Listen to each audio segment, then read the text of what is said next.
Rise of new kingdoms. Awadh के संस्थापक सादत खां अथवा बुरहान उल मुल्क थे। इन्होंने अवध की स्थापना 1722 ईस्वी में मुगलों से अलग होकर किया। इन्होंने अपनी राजधानी फैजाबाद लखनऊ को बनाया। अवध के राजाओं को नवाब कहा जाता था। सादत खां के समय 1739 में ईरान तथा एशिया का नेपोलियन कहा जाने वाला नादिर शाह ने अवध पर आक्रमण कर दिया, किंतु अवध धन दौलत से कंगाल था। अतः सादत खान ने नादिर शाह को दिल्ली पर आक्रमण करने के लिए उकसा दिया। जब नादिर शाह दिल्ली को लूटने के बाद वापस सादत खान के पास कुछ धन देने के लिए आया तो उनके डर से सादत खान ने आत्महत्या कर लिया। इसके मृत्यु के बाद उनके पुत्र सफदरजंग एवं शुजा-उद-दौला के बीच उत्तराधिकार के लिए युद्ध हुआ और शुजा-उद-दौला विजय हुआ। 1764 के बक्सर के युद्ध में तिलगुट सेना ने भाग लिया और पराजित हो गया। 1801 में अवध ने लॉर्ड बेवेजली द्वारा प्रारंभ की गई सहायक संधि को स्वीकार कर लिया। अवध के अंतिम नवाब वाजिद अली शाह थे, जिनको अंग्रेजों ने गिरफ्तार कर लिया और अवध पर कुशासन का आरोप लगाकर उसे अंग्रेजी क्षेत्र में मिला लिया और वाजिद अली शाह को कैद कर लिया, जहां उनकी मृत्यु हो गई। यही कारण था कि वाजिद अली शाह की पत्नी बेगम हजरत महल ने 1857 के विद्रोह में भारतीय सैनिकों का अवध से नेतृत्व किया। विद्रोह समाप्त होने के बाद बेगम हजरत महल नेपाल चली गई, जहां उनकी मृत्यु हो जाती है। देखो, अवध में याद रखना पहला कि संस्थापक सादत खान 1722 ईस्वी में मुगलों से अलग होकर राजधानी फैजाबाद को बनाया था। 1739 में नेपोलियन का हमला, 1764 में शुजा-उद-दौला बक्सर का युद्ध, 1801 में लॉर्ड बेवेजली का सहायक संधि माना था। अब हैदराबाद पे, स्वतंत्र हैदराबाद की स्थापना 2 साल बाद, अवध के 2 साल बाद अर्थात 1724 ईस्वी में निजाम उल मुल्क अथवा चिंगलिक खान ने मुगल बादशाह मोहम्मद शाह के समय किया। यहाँ के राजा को निजाम कहा जाता था। निजाम उल मुल्क ने 1725 में हैदराबाद को अपनी राजधानी बनाई। एक हिंदू दीनानाथ को निजाम उल मुल्क ने अपना दीवान नियुक्त किया था। 1728 ईस्वी में मराठा पेशवा बाजीराव प्रथम ने हैदराबाद पर आक्रमण किया और पालखेरा के युद्ध में निजाम को पराजित किया। 1728 में पालखेरा का युद्ध होता है।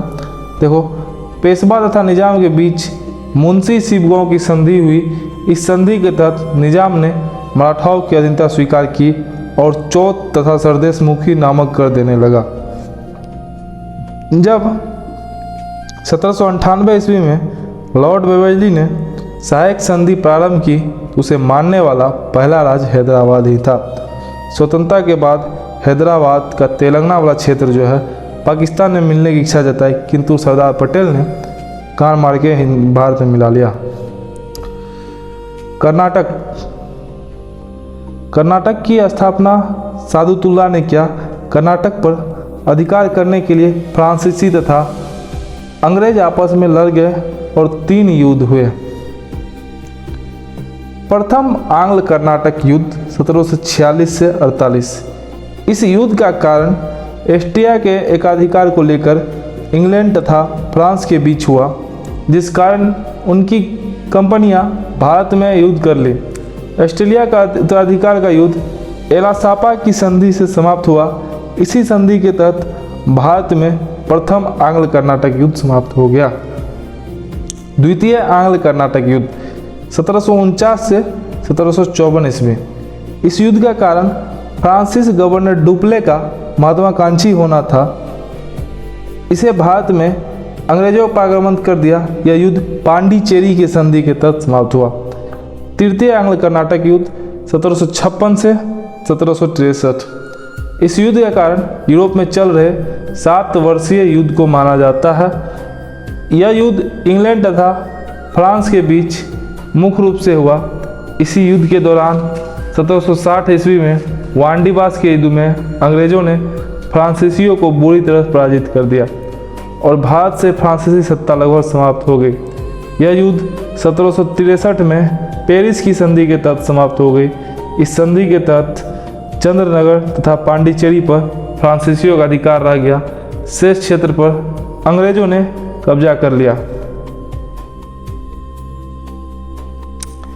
मैसूर का राज पहले विजयनगर साम्राज्य का एक अंग था, परंतु 1565 में तालीकोटा के युद्ध के बाद वेंकट द्वितीय के समय मैसूर में वाडियार राजवंश की स्थापना हुई। 1612 ईस्वी का बात था, ठीक है ना।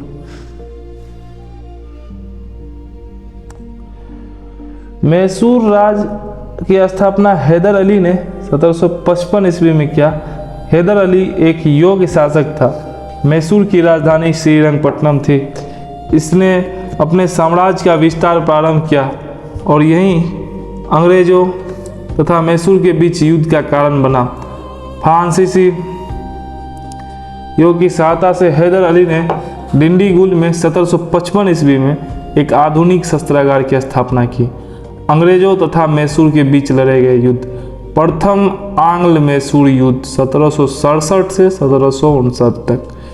हैदर अली ने अंग्रेजों के बढ़ते प्रभाव को दबाने के लिए अंग्रेजों के साथ यह युद्ध किया था। इस युद्ध में हैदर अली विजय रहा। इसमें अंग्रेजी सेना का नेतृत्व स्मिथ कर रहा था, जनरल स्मिथ कर रहा था। सर कौन सी बोलेंगे हमारे चुको, जनरल स्मिथ कर रहा था। यह युद्ध मद्रास की संधि से समाप्त हुआ। मद्रास की संधि की सारे शर्तें हैदर अली ने तय की थी। यही कारण है कि यह संधि सफल नहीं हो सकी और द्वितीय आंग्ल मैसूर युद्ध को जन्म दे दिया।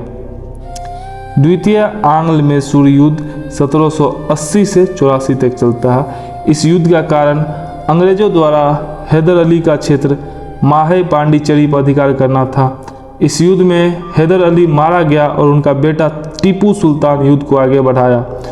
यह युद्ध बिना किसी निर्णय के मंगलोर की संधि से समाप्त हो गया। तृतीय आंग्ल मैसूर युद्ध, यह युद्ध टीपू सुल्तान ने लड़ा। 1790 से 1792 तक चला है।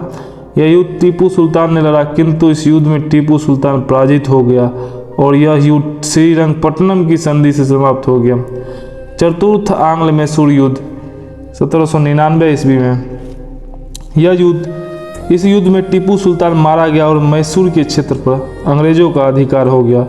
इस युद्ध में लॉर्ड बेवेजली स्वयं सेना का नेतृत्व किया था।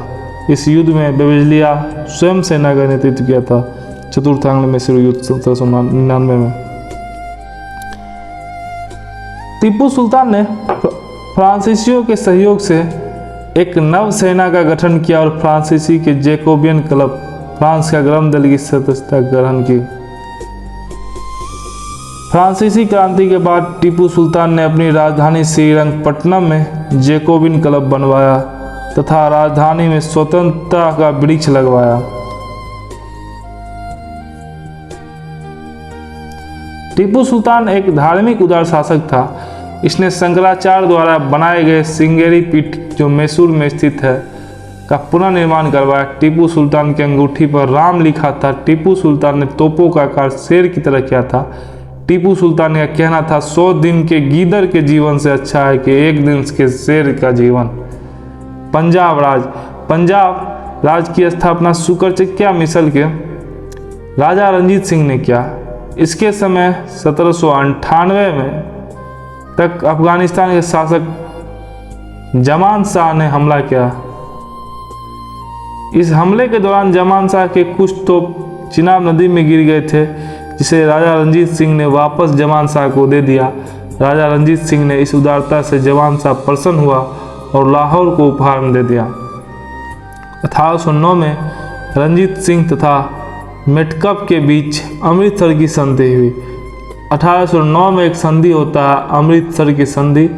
1809 में अमृतसर की संधि, राजा रंजीत सिंह और इधर से मेटकप आता है।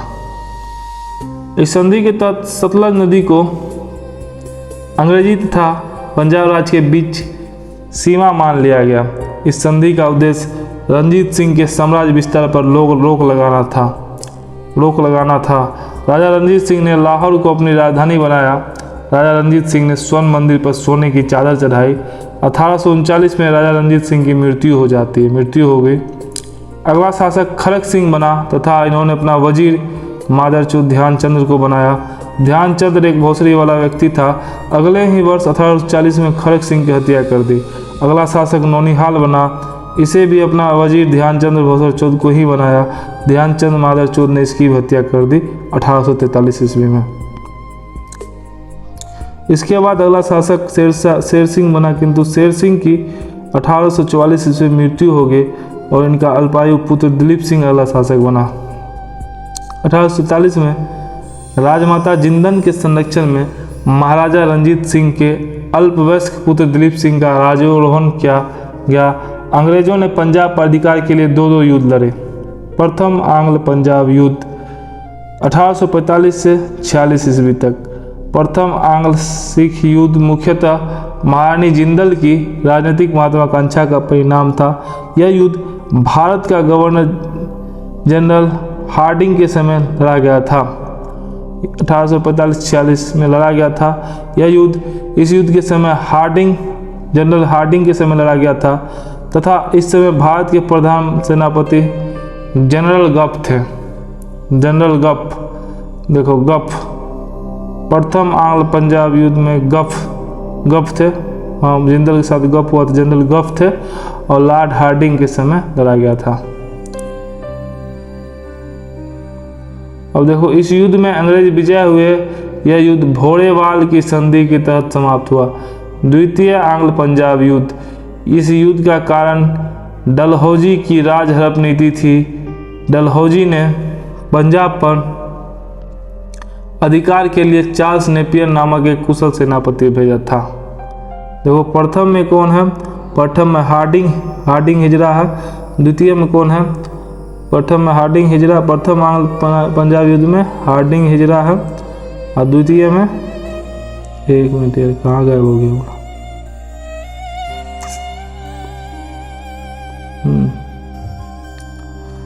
हाँ, और द्वितीय में डलहौजी है। 1848-49 पहला, 1845-46। और हार्डिंग हिजरा के समय जनरल गफ था और द्वितीय में कौन है? डलहौजी। डलहौजी के समय नेपियर नामक एक सेनापति था। चार्ल्स नेपियर की युद्ध में विजय रहा और पंजाब पर अंग्रेजों का अधिकार हो गया। डलहौजी कोहिनूर हीरा पंजाब राज से लेकर ब्रिटेन की रानी को भेज दिया। राजा रंजीत सिंह का अल्पायु पुत्र दिलीप सिंह को अंग्रेजों ने अच्छी शिक्षा के लिए लंदन भेज दिया और उनकी माता को 48,000 रुपया प्रतिवर्ष पेंशन देकर शेखपुरा अर्थात जम्मू कश्मीर भेज दिया। इस प्रकार पंजाब पूरी तरह अंग्रेजों का अधीन हो गया। अब आप कोहिनूर हीरा का इतिहास देखते हैं। कोहिनूर हीरा जो पहले है ना, गोलकुंडा के, हैदराबाद के समीप गोलकुंडा के खाने से निकला था तथा वारंगल के शासक प्रतापरुद्र देव के पास था, जिसे मलिक काफूर ने छीन लिया, अलाउद्दीन खिलजी को दे दिया। खिलजी वंश के बाद यह हीरा तुगलक वंश के पास चला गया। तुगलक वंश के बाद यह सैयद और उसके बाद लोधी वंश के पास चला गया। लोधी वंश से यह मलबा के शासक के पास चला गया, जिससे मुगलों ने छीन लिया। मुगल बादशाह मोहम्मद शाह से नादिर शाह ने छीन लिया और ईरान लेकर चला गया, किंतु पश्तून दुरानियों ने नादिर शाह से कोहिनूर हीरा छीन लिया। पश्तून दुरानियों ने पंजाब के सिख शासकों से कोहिनूर हीरा छीन लिया। अंततः डलहौजी ने पंजाब के सिख शासकों से कोहिनूर हीरा लेकर महारानी विक्टोरिया के पास भेज दिया। नीले रंग का यह कोहिनूर हीरा आज भी विक्टोरिया के राज मुकुट में है। देखो पहली बात गोलकुंडा के बाद क्या हुआ? वारंगल के पास गया। वारंगल से खिलजी से तुगलक से सैयद लोधी से सिख से पश्तून दुरानी से नादिर शाह से मुगल, मालवा से डलहौजी। इसके बाद अलीवर्दी खान अगला शासक बन देता है। बंगाल राज्य की स्थापना मुर्शिद कुली खान ने किया। इन्होंने अपनी राजधानी मुर्शिदाबाद को बनाया। इसकी मृत्यु 1727 ईस्वी में हो गई। शुजाउद्दीन अगला शासक बना, किंतु 1739 में उसकी भी मृत्यु हो गई। इसके बाद अलीवर्दी खान अगला नवाब बना। 1756 में इसकी मृत्यु हो गई। देखो बंगाल का स्थापना मुर्शिद कुली खान किया, 1727 में निपट गया। शुजाउद्दीन अगला शासक बना, 1739 में यो भाई साहब निपट गया। इसके बाद अलीवर्दी खान अगला नवाब बना। 1756 में प्लासी के युद्ध से 1 साल पहले इहो निपट गए। सिराजुद्दौला अगला शासक बना। सिराजुद्दौला को अपने ही परिवार में घसीटी बेगम से विवाद था, साथ ही साथ अपने पड़ोसी राज वल्लभाचार्य से भी विवाद था। इसी विवाद का फायदा उठाकर अंग्रेजों ने बंगाल के क्षेत्र में किला बनवाना प्रारंभ किया, जिसे फोर्ट विलियम किला कहा गया। इस फोर्ट विलियम का किला का प्रधान अधिकारी रॉजर ड्रैक था। सिराजुद्दौला ने अचानक किला पर हमला कर दिया और वहां से 146 लोगों को पकड़कर कलकत्ता के चंद्रनगर नामक स्थान पर एक छोटे से घर में कैद कर दिया, जिसमें 123 लोगों की मृत्यु होगी और मात्र 23 ही जीवित बचे। इस घटना को काल कोठरी ब्लैक हॉल के घटना के नाम से जाना जाता है। इस घटना की जानकारी इतिहासकार हॉर्नबेल ने दिया, क्योंकि वह भी इसी 146 लोगों में थे जो कैद किए गए थे, वहाँ चुदा रहा था। सिराजुद्दौला को हराने के लिए मद्रास का गवर्नर लॉर्ड क्लाइव बंगाल आया, जिसे सिराजुद्दौला के सेनापति मीर जाफर तथा कोषाध्यक्ष मतलब वित्त मंत्री राय दुर्लभ को मिला लिया। दोनों दोगला को मिला लिया, मीर जाफर और राय दुर्लभ को। 23 जून 1757 को पश्चिम बंगाल राज्य में हुगली नदी के किनारे प्लासी नामक स्थान पर प्लासी का युद्ध हुआ। इस युद्ध में सिराजुद्दौला मीर जाफर के कहने पर युद्ध से पहले ही लौट गया था, जिसकी रास्ते में हत्या कर दी गई थी और युद्ध के मैदान में मीर जाफर चुपचाप अंग्रेजों का साथ देता रहा और अंग्रेज जीत गए। पूर्व शर्त के अनुसार मीर जाफर को बंगाल का नवाब बना दिया। अंग्रेजों ने मीर जाफर से धन लेना प्रारंभ किया। मीर जाफर ने भी उन्हें अत्यधिक धन दिया, किंतु धन जब समाप्त हो गया तो लगा माई चुदाने, तो मीर जाफर धन देने से कतराने लगा। इसी कारण अंग्रेजों ने मीर जाफर को हटाकर मीर कासिम को बंगाल का नवाब बना दिया।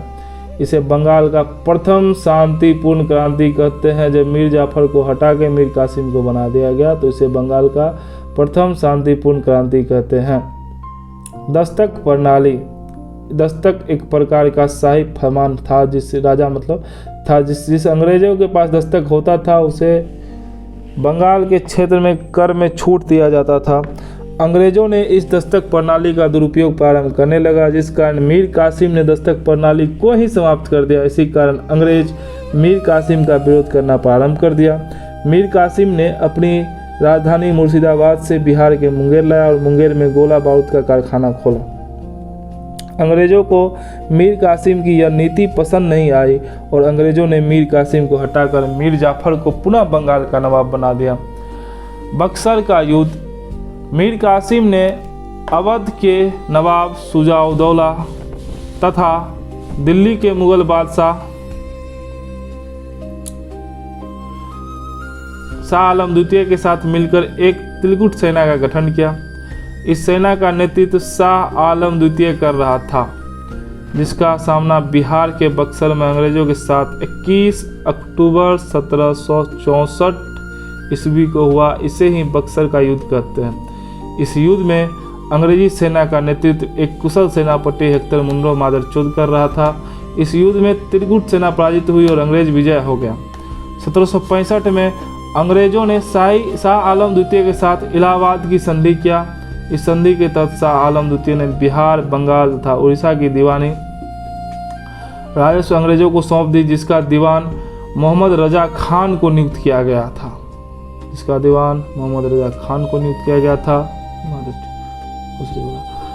इस प्रकार बंगाल के क्षेत्र में द्वैत शासन प्रारंभ हो गया। इस समय कंपनी का गवर्नर रॉबर्ट क्लाइव था और प्लासी में भी यही था।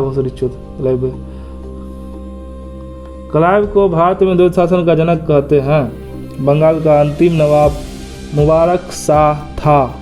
क्लाइव को भारत में द्वैत शासन का जनक कहते हैं और बंगाल का अंतिम नवाब मुबारक शाह था। इसके बाद बंगाल पर अंग्रेज का अधिकार हो गया। आंग्ल नेपाल युद्ध 1814 से 1816 ईस्वी को हुआ। हेस्टिंगस के समय कर्नल डेविड ऑक्टरनोली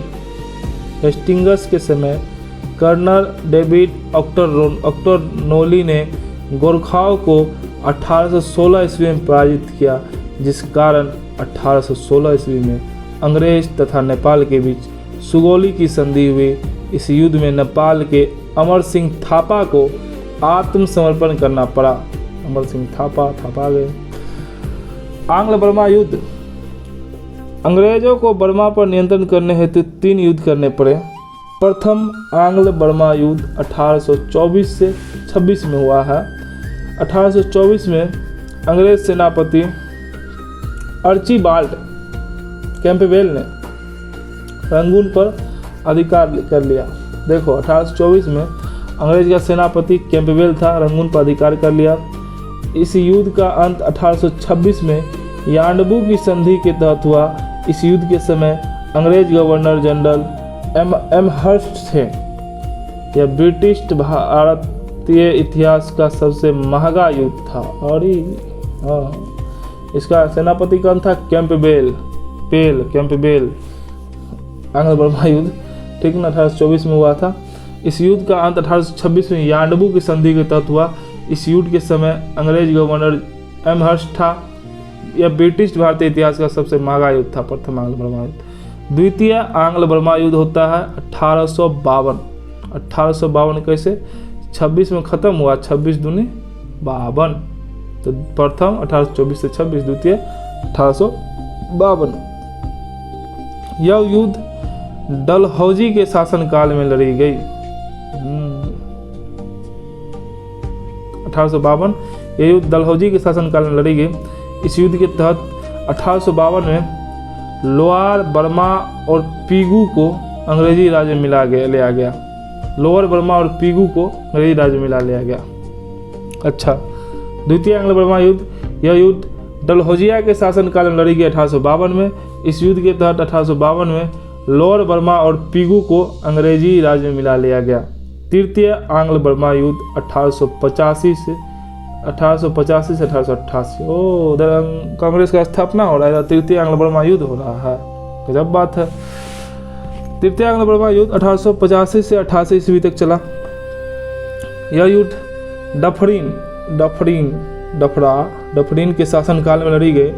इस युद्ध के तहत बर्मा को अंतिम रूप से अंग्रेजी राज में मिला लिया गया। भारत शासन अधिनियम 1935 ईस्वी में बर्मा को भारत से पृथक करने का प्रावधान था, जिसके तहत 1937 ईस्वी में बर्मा को भारत से अलग कर दिया गया। क्या? तो इरविनवा होगा शायद इस टाइम। हाँ, नहीं याद तो नहीं। एक मिनट।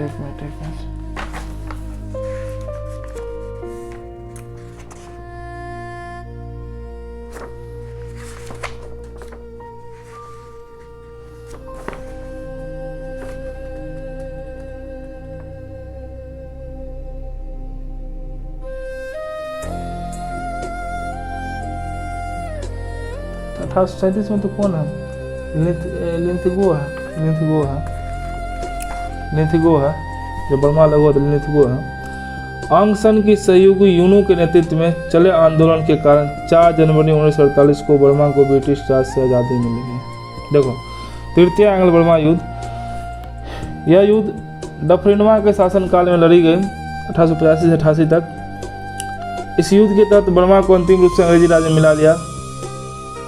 भारत शासन अधिनियम 1935 में बर्मा को भारत से पृथक करने का प्रावधान किया, जिसके तहत 1937 में बर्मा को भारत से अलग कर दिया गया। 1937 में लिंथगो गवर्नर था। ठीक है। आंग सन की सहयोगी यूनू के नेतृत्व में चले आंदोलन के कारण 4 जनवरी 1948 को बर्मा को ब्रिटिश राज से आज़ादी मिल गई। 4 जनवरी 1948 को बर्मा को ब्रिटिश राज से आज़ादी मिल गई।